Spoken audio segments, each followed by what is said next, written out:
오늘도 또 우리 수탉이 막쫓기였다. 내가 점심을 먹고 나무를 할 갈령으로 나올 때였다. 산으로 올라서려니까 등 뒤에서 푸드득 푸드득 하고 닭의 횟소리가 야단이다. 깜짝 놀라서 고개를 돌려보니 아니나 다르랴 두 놈이 떠올리었다. 점순내 수탉이 덩저리 작은 우리 수탉을 함부로 해내는 것이다. 그것도 그냥 해내는 것이 아니라 푸드득하고 면도를 쪼고 물러섰다가 좀 사이를 두고 푸드득하고 모가지를 쪼았다. 이렇게 멋을 부려가며 여지없이 닦아놓는다. 그러면 이 못생긴 것은 쪼을 적마다 주둥이로 땅을 박으며 그 비명이 킥킥 할 뿐이다. 물론 미처 아물지도 않은 면도를 도 쪼이며 붉은 선혈이 뚝뚝 떨어진다. 이걸 가만히 내려다보자니 내 대강이가 터져서 피가 흐르는 것 같이 두 눈에서 불이 번쩍 난다. 대뜸 지게 막대기를 메고 달려들어 점순내 닭을 후려칠까 하다가 생각을 고쳐먹고 헛매질로 떼넣어만 놓았다. 이번에도 점순이가 쌈을 붙여놨을 것이다. 바짝바짝 내 키를 올리느라고 그랬음에 틀림없다. 그놈의 계집애가 요새로 왜 나를 못 먹겠다고 그렇게 아르른거리는지 모르겠다. 나흘 전 감작업만 하더라도 나는 저에게 조금도 잘못한 것은 없다. 계집애가 나무를 캐러 갔으면 갔지. 난 물탈이 엮는데 생이질을 하는 것은 다 뭐냐. 그것도 발소리를 죽여가지고 등 뒤로 살며시 와서 얘, 너 혼자만 일하니? 하고 긴치 않는 수작을 하는 것이다. 어제까지도 저와 나는 이야기도 잘 않고 서로 만나도 본체만 적채고 이렇게 점잖게 지내던 터이련만 오늘로 갑작스레 대견해졌으면 웬일인가. 항차 망하지 많은 계집애가 남 일하는 놈 보고 그럼 혼자 하지 때로 하지? 내가 이렇게 내배앉는 소리를 하니까 너 일하기 좋니? 또는 한여름이나 되거든 하지 벌써 울타리를 하니? 잔소리를 두루 늘어놓다가 남이 들을까봐 손으로 입을 틀어막고는 그 속에서 깔깔댄다. 별로 웃을 것도 없는데 날씨가 풀리더니 이놈의 계집애가 미쳤나 하고 잠시 의심하였다. 게다가 조금 뒤에는 제 집게를 할끔할끔 돌아보더니 행주 치마에 속으로 꼈던 바른 손을 뽑아서 나의 턱 밑으로 불쑥 내미는 것이다. 언제 구웠는지 더운 김이 회 끼치는 굵은 감자 3개가 손에 뿌듯이 쥐었다. 네 집엔 이거 없지? 하고 생색 있는 큰 소리를 하고는 제가 준 것을 남이 알면은 큰일 날 테니 여기서 얼른 먹어버리란다. 그리고 또 하는 소리가 너 봄감자가 맛있단다. 난 감자 안 먹는다. 너나 먹어라. 나는 고개도 돌리지 않고 일하던 손으로 그 감자를 도로 어깨 너머로 쑥 밀어버렸다. 그랬더니 그래도 가는 기색이 없고 뿐만 아니라 새근새근하고 심상치 않게 숨소리가 점점 거칠어진다. 이건 또 뭐야 싶어서 그때야 비로소 돌아다 보니 나는 참으로 놀랐다. 우리가 이 동네에 들어온 것은 근 3년째 되어오지만 여태껏 가무잡잡한 점순이의 얼굴이 이렇게까지 홍단무처럼 새빨개진 법이 없었다. 게다가 눈에 독을 올리고 한참 나를 요렇게 쏘아보더니 나중에는 눈물까지 어리는 것이 아니냐. 그리고 바구니를 다시 집어들더니 이를 꼭 악물고는 엎어질 듯 자빠질 듯 논둑으로 휑하게 달아나는 것이다. 어쩌다 동리 어른이 너 얼른 시집을 가야지 하고 웃으면 야 맞아요. 갈 때 되면 어련히 갈라고. 이렇게 천연덕스레 받는 점순이었다. 본지 부끄럼을 타는 계집애도 아니거니와 또한 분하다고 눈에 눈물을 보일 일병이도 아니다. 분하면 차라리 나의 등허리를 바구니로 한번 모질게 쎄으려거는 달아날지언정. 그런데 고약한 그 꼴을 하고 가더니 그 뒤로는 나를 보면 잡아먹으려 귀를 복복 쓰는 것이다. 서로 주는 감자를 안 받아 먹은 것이 실례라 하면 주면 그냥 주었지. 네 집엔 이거 없지? 는 다 뭐냐. 그러지 않아도 저희는 마름이고 우리는 그 손에서 배제를 얻어 땅을 부침으로 일상 굽슬거린다. 우리가 이 마을에 처음 들어와 집이 없어 곤란으로 지낼 때 제 집터를 빌리고 또 그 위에 집을 짓도록 마련해 준 것도 점순네의 호의였다. 그리고 우리 어머니 아버지도 농사 때 양식이 딸리면 점순이네한테 가서 부지런히 구워다 먹으면서 인품 그런 집은 다시 없으리라고 침이 마르도록 칭찬하는 것이었다. 그러면서도 17씩이나 된 것들이 수근수근하고 붙어다니면 동네의 소문이 사납다고 주의를 시켜준 것도 또 어머니였다. 왜냐하면 내가 점순이하고 일을 저질렀다가는 점순내가 노할 것이고 그러면 우린 땅도 떨어지고 집도 내쫓기고 하지 않으면 안 되는 가득이었다. 그런데 이놈의 계집애가 까닭없이 길을 복복 쓰며 나를 말려 죽이려고 드는 것이었다. 눈물을 흘리고 다음날 저녁 나절이었다. 나무를 한 짐 가득 지고 산을 내려오니까 어디서 자기 죽는 소리를 친다. 이거 네 집에서 닭을 잡나 하고 점순내 울 뒤로 돌아오다가 나는 그만 두 눈이 동그랬다. 점순이가 저희 집 봉당에 홀로 걸터 앉았는데 이게 치마 앞에다 우리 씨암탉을 꼭 붙들어 놓고는 이놈의 씨닭 죽어라 이렇게 안팡스레 패주는 것이 아닌가. 그것도 대가리나 치며 모른다마는 아주 알도 못 낳으려고 그 볼기짝개를 주먹으로 콕콕 쥐어박는 것이다. 나는 눈에 쌍심지가 오르고 사지가 부르르 떨렸으나 사방을 한번 휘둘러 보였고야 그제야 점순이 집에 아무도 없음을 알았다. 잡은 참지개의 막대기를 들어 울타리에 중타고 후려치며 이놈의 계집애 남의 닭 알 못 낳으라고 그러니? 하고 소리를 빽 질렀다. 그러나 점순이는 조금도 놀라는 기색이 없고 그대로 의젓이 앉아서 제 닭 가지고 하듯이 또 죽어라 죽어라 하는 꼭 패고진 것이었다. 이걸 보면 내가 산에서 내려올 때를 겨냥해가지고 미리부터 닭을 잡아가지고 있다가 내 보라는 듯이 내 앞에서 죄지르고 있음이 확실하다. 그러나 나는 그렇다고 남의 집에 뛰어들어가 계집애하고 싸울 수도 없는 노릇이고 형편이 썩 불리함을 알았다. 그래, 닭이 맞을 적마다 지게 막대기로 울타리를 후벼칠 수밖에 별 도리가 없다. 왜냐면 울타리를 치면 칠수록 움섭이 물러앉으며 뼈대만 남기 때문이다. 허나 아무리 생각하여도 나만 믿지는 노릇이다. 야 이년아, 남의 닭 아주 죽일 터야? 내가 도끼 눈을 뜨고 다시 꽥 호령을 하니까 그제서야 울타리께로 쪼르르 오더니 울밖에 섰는 나의 머리를 겨누고 닭을 내팽겨친다. 예이, 더럽다. 더러워. 더러운 걸 너도 이때 끼고 있으랬니? 망할 기집년 같으니. 하고 나도 더럽단 듯이 울타리깨를 횡하게 돌아내리며 약이 오를 대로 다 올랐다. 라고 하는 것은 암탉이 풍기는 서슬에 나의 이맛배기가 물직동을 찍 갈겼는데 그걸 본다면 알집만 터졌을 뿐 아니라 골병은 단단히 든 듯 싶다. 그리고 나의 등 뒤를 향하여 나에게만 들릴 듯 말등한 음성으로 이 바보 녀석아, 예, 너 베넷병신이지? 그만도 좋으련만.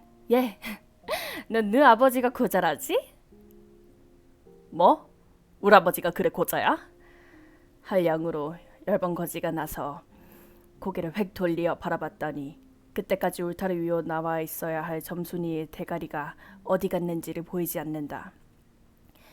그러다 돌아서서 오자면 아까의 한 욕을 또 울 밖으로 또 퍼붓는 것이다.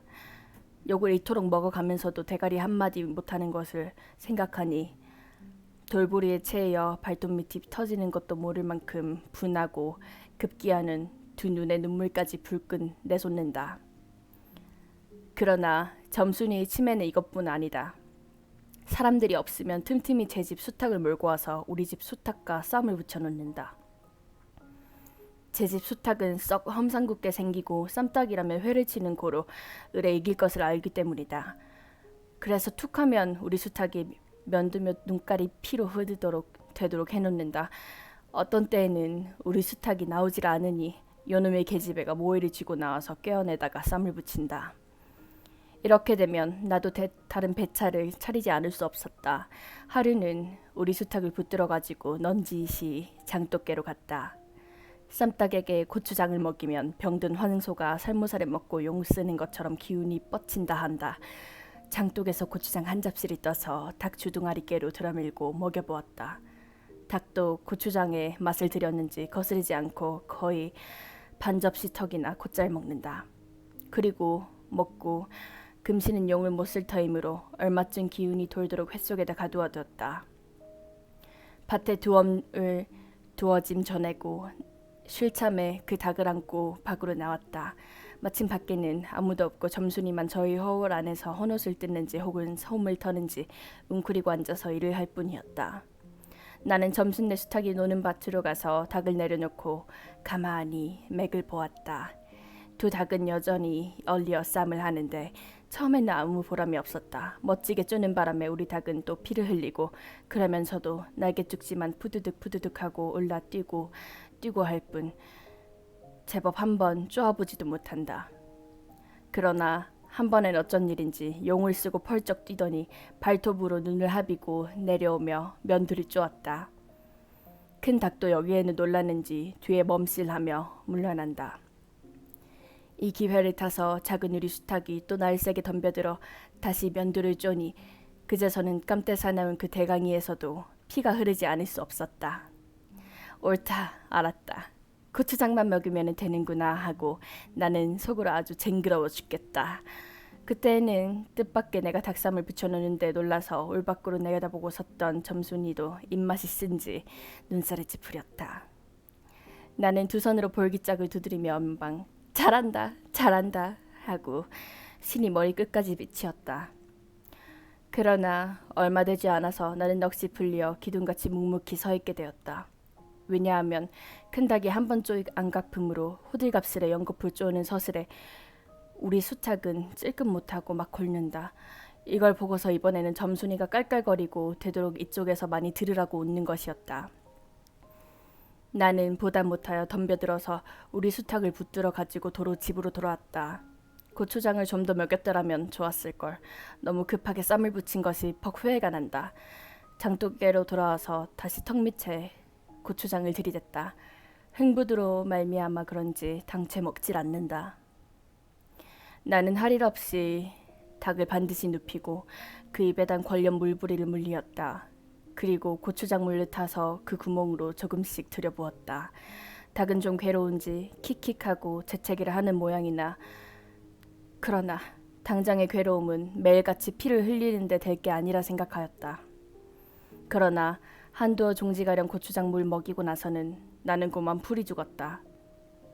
싱싱하던 닭이 왜 그런지 고개를 살며시 뒤틀고는 소나기에서 뻗어지는 것이 아닐까. 아버지가 볼까 얼른 회에다 감추어 두었더니 오늘 아침에서야 겨우 정신이 든 모양 같다. 그랬던 걸 이렇게 오다 보니까 또 쌈을 붙여 놓으니 이 망한 계집애가 필연 우리 집에 아무도 없는 틈을 타서 제가 들어와 회에서 꺼내가지고 나간 것이 분명하다. 나는 다시 닭을 잡아다 가두고 염려는스러우나 그렇다고 산으로 나무를 하적하지 않을 수도 없는 형편이었다. 소나무 삭정이를 따며 가만히 생각해보니 암만 해도 고년의 목쟁이로 돌려놓고 싶다. 이번에 내려가면 망할 년 들줄기를 한번 회에 후려치겠다 하고 싱둥벙둥 나무를 치고는 불이 나게 내려왔다. 거지반 집에 다 내려와서는 나는 호두기 소리를 듣고 발이 딱 멈추었다. 산기슭에 널려있는 굵은 바위돌 틈에 노란 동백꽃이 소보록하니 깔리었다. 그 틈에 끼어 앉아서 점순이가 청승맞게실이 호두기를 불고 있는 것이었다. 그보다도 더 놀란 것은 그 앞에서 푸드득 푸드득하고 들리는 닭의 횟소리다. 필연코 요년이 나의 약을 올리느라고 또 닭을 집어내다가 내가 내려올 길목에다 쌈을 시켜놓고 저는 그 앞에서 앉아서 천연스레 호두기를 불고 있음에 틀림없으리라. 나는 약이 오를 대로 올라서 두 눈과 불에 함께 눈물이 퍽 쏟아졌다. 나무찌개도 벗어놓을 새 없이 그대로 내 동쟁이 치고는 지게 막대기를 뻗치고 허둥허둥 달려들었다. 가까이 와보니 과연 나의 짐작대로 우리 수탉이 피를 흘리고 거의 빈사지경에 이르렀다. 닭도 닭이려니와 그러함에도 불구하고 눈 하나 깜짝없이 그대로 앉아서 호두기만 부는 그 꼴에 더욱 치가 떨린다. 동네에서도 소문이 났거니와 나도 한때는 걱실걱실이 일 잘하고 얼굴 예쁜 계집애인 줄 알았더니 시방 보니까 그 눈깔이 꼭 여우 새끼 같다. 나는 대뜸 달려들어서 나도 모르는 사이에 큰 수탉을 단매로 때려 엎었다. 닭은 푹 엎어진 채 다리 하나 꼼짝 못하고 그대로 죽어버렸다. 나는 멍하니 섰다가 점순이가 매섭게 눈을 홉뜨고 닥치는 바람에 뒤로 벌렁 나빠져버렸다. 나 자빠졌다. 이놈아, 너 왜 남의 닭을 때려 죽이니? 그럼 어때? 하고 일어나다가 뭐 이 자식아? 누집 닭인데 하고 복장을 떼미는 바람에 다시 벌렁 자빠졌다. 그리고 가만히 생각을 하니 분하기도 하고 무한도스럽고 또 한편 일을 저질렀으니 인젠 땅이 떨어지고 집도 내쫓기고 해야 될지는 모른다. 나는 비슬비슬 일어나며 소매자락으로 눈을 가리고는 얼김에 어흥하고 울음을 놓았다. 그러나 점순이가 앞으로 다가와서 그럼 너 이다음부턴 안 그럴 테냐? 하고 물을 때야 비로소 살 길을 찾은 듯 싶었다. 나는 눈물을 우선 씻고 뭘 안 그러는지도 명색 모르건만 그래 하고 무턱 대답하였다. 요 다음부터 또 그래봐라. 내 자꾸 못살게 굴 테니. 그래, 이젠 안 그럴 테야. 닭 죽은 건 염려 마라. 내 안 이를 테니. 그리고 못에 떠다 밀렸는지 나의 어깨를 짚은 채 그대로 퍽 쓰러진다. 그 바람에 나의 몸뚱이도 겹쳐서 쓰러지며 한창 피어 퍼들어진 노란 동백꽃 속으로 폭 파묻혀 버렸다. 알싸한 그리고 향긋한 그 냄새에 나는 땅이 꺼지는 듯이 온 정신이 그만 아찔하였다. 너 말 마라? 그래. 조금 있더니 요 아래서 점순아, 인연이 바느질 하자 말고 어딜 갔어? 하고 어딜 갔다 싶은 그 어머니가 역정이 대단히 났다. 점순이가 겁을 잔뜩 집어먹고 꽃밑을 살금살금 기어서 산 아래로 내려간 다음 나는 바위를 끼고 엉금엉금 기어서 산 위로 치 빼지 않을 수 없었다.